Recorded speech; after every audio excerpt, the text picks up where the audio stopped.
Hello and welcome Dice Sports fans to event 8 of the Pro Dice Tour. We've got something a little different for you today, and it's going to be rapid fire action as our teams take their best shot in the Carnival Knockdown. Each team will field one representative and try to knock down as many targets as possible into the catchment area. It's going to take a combination of power and accuracy to get the job done. And a reminder to our younger viewers that everything you see here is performed by professionals in a controlled environment, so do not try this at home. There are the targets. The values are 5 for the purple targets at the bottom, 4 for orange, 3 for blue, 2 for red, and just 1 for the green one on top.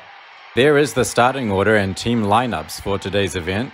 The Grim Reapers, last week's champions, will be one of the final teams to take to the field today. And the best seats in the house are the elevated bleachers specially installed for today's event. That looks to be where the Brown Bears fans have situated themselves today. So we're ready to get underway with Lucy from the Psychedelics, who will take today's first shot. Ready in the catapult, and that's a decent effort. A number of targets have been knocked down here. In the replay, we can see Lucy actually connects with the far left side, leaving the purple standing but manages to dislodge the entire row of oranges despite being off-center. Let's see how the score pans out. It looks like a couple of oranges and several blue targets in the catchment area. And it's going to be 20 points for the Psychedelics. A decent score to start things off, and we'll have to see how that holds up as the competition progresses. Next up, it is the Brown Bears, represented by Yogi today. The Brown Bears currently sitting 1 point behind our overall leaders. And a solid connection, but not the most accurate of shots. You can see there a lot of targets have been knocked down, and this provisionally looks like a good result for the Bears, but let's take a look at the replay. Yogi only barely connects with the stack, no pun intended, but he's managed to trigger a collapse of sorts. You'll see a lot of targets here just topple over backwards, and it appears a number of them have ended up in the catchment area. The Brown Bears may have gotten a little bit lucky here to end up with a good score on what was not the most accurate of connections. And it is 23, so the Brown Bears move into the lead, but of course there's still a lot of teams to come. Sweetie is our next competitor today, the Sweethearts captain. Can she challenge the scores we've seen so far? It looks like a powerful shot. Targets flying in all directions. That is where the Sweethearts captain has landed, but let's take another look at this. This shot is right down the middle and impacts the tower with considerable force. And that's about as good as you're going to see today, folks. Powerful, straight, and right in the middle of that bottom row. The Sweethearts have really hit the sweet spot with this one. Let's see if it'll be reflected in the scoreboard. The 3 purple targets are going to add a lot of points. The bar has been pretty much cleared out here, as you can see. Judges now counting up the final score, and it is 27, taking the Sweethearts into provisional first place. Zorg now in the catapult for the outer spaces. So far, everyone has managed to outdo the teams that came before them. Can the outer spaces keep this trend going? Plenty of power in the shot, and a lot of targets have gone down. 4 purples at the bottom left standing. It looks to be a connection with that orange target on the left-hand side. A similar shot to the Brown Bears, but at the end you'll see some of these targets topple in the wrong direction, and I doubt they've made it into the catchment area. So this is not the score the outer spaces were looking for, and they will come away with just 13. Can't help but feel the team was a little unlucky compared to some of the earlier efforts, but it looks like today will not be the start of the outer spaces medal collection. The D20s are the only other team in the Pro Dice Tour without a medal so far, and they've turned to Crit today to try and turn their luck around. Here is the shot, and oh, it's a bit too high. The majority of the tower left standing. We'll see Crit makes a clean connection with the red targets, but doesn't manage to trigger any sort of collapse. Just rebounds off the stack of targets before landing on the near side. And the D20s are going to be disappointed with that effort. 3 targets, and they're not the right colors, so this is only going to be a score of 6. And they currently sit in last place. Time for the heavyweights to step up. Many expected our competition leaders to send out Jumbo today, but Team Fantastic have put their faith in Cashin, and Brown Bears fans will also be nervously awaiting the outcome of this one. Shot comes in with good power, but not perfectly directed. Once again connecting with that left-hand side. Team Fantastic's shot similar to the Brown Bears, but their result may be more in line with the outer spaces, as we see those last few targets just topple off the front side.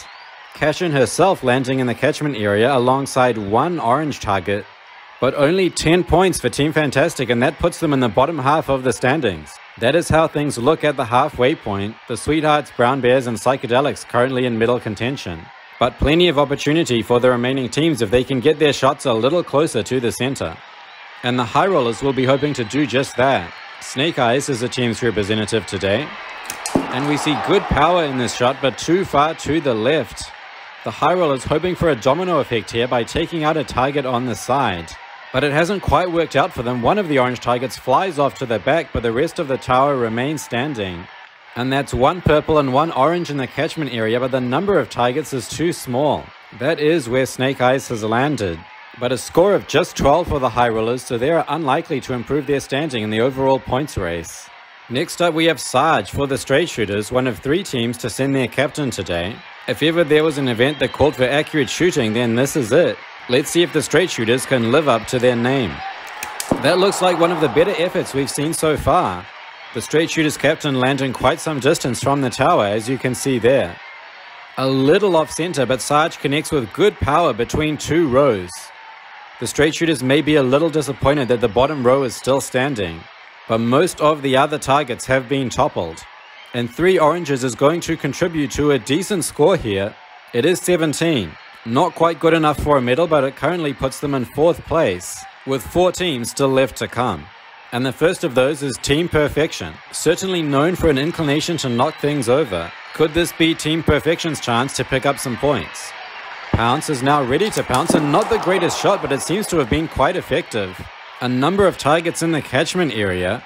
In the replay we can see this shot did not seem particularly powerful, but manages to connect at the right angle, and Pounce has achieved a domino effect of sorts, slowly bringing down the majority of the targets, including the entire row of oranges.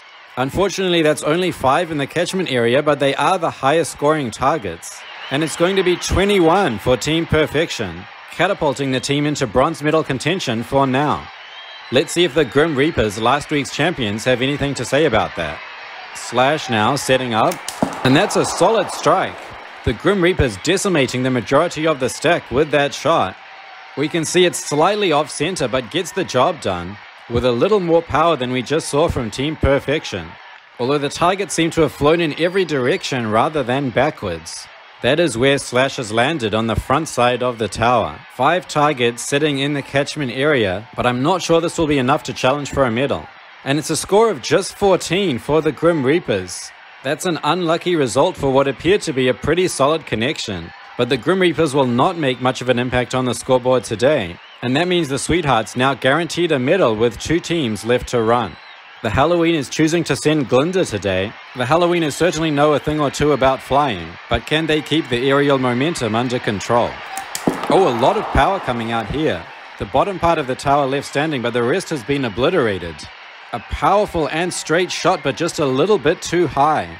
And as we've seen from the other teams, you really have to get into the heart of the tower to benefit from those higher scoring targets.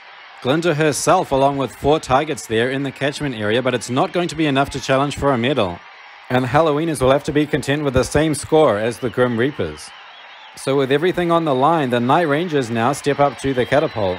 The team has put their faith in Nocti today. Can he get the job done? A looping shot, and he's brought the house down here. The entire bar has been cleaned out. We can see here Nocti connects right with the bottom of the stack. All of the targets have come tumbling down, but have felt more like a collapse than a propelled force. And that picture tells a story. How many of these targets have made it to the catchment area? The bad news for the Night Rangers is that it's only 2. So the unconventional approach ends up with just 9 points for the Night Rangers. And that means we have a first-time champion. The Sweethearts, no stranger to the podium so far, but this will be the first time they stand on top. There are your final standings. The first few shots of the day are at the top, with Team Perfection sliding in there at the end. It's going to be a popular victory here today for the Sweethearts. And this is how it happened. A well-controlled, powerful shot straight into the heart of the tower. The Carnival Knockdown is a high-pressure event, teams only getting 1 shot at glory. And the Sweethearts captain certainly made hers count. The Sweethearts here posing for a commemorative photo. And the other team that's celebrating right now is the Brown Bears. Not just because they've added another silver medal to their collection, but also because of the performance of their main rivals who finished well down the standings today. So the Sweethearts will pick up their first gold medal of the Pro Dice Tour to go with the 3 bronze they've earned so far. And that's what it's done to the points table. The Brown Bears now open up a significant lead over their major rivals. And things are really tightening up in that race to the podium. The Sweethearts now just 1 point behind the High Rollers and several other teams in close contention. The Sweethearts will enjoy their moment in the spotlight here, but they know there's still a lot of work to do. With 8 events in the bag and 2 remaining, we hope you'll join us next time as the Pro Dice Tour heads towards an exciting conclusion. From all of us here at the Dice Sports Network, we bid you good night.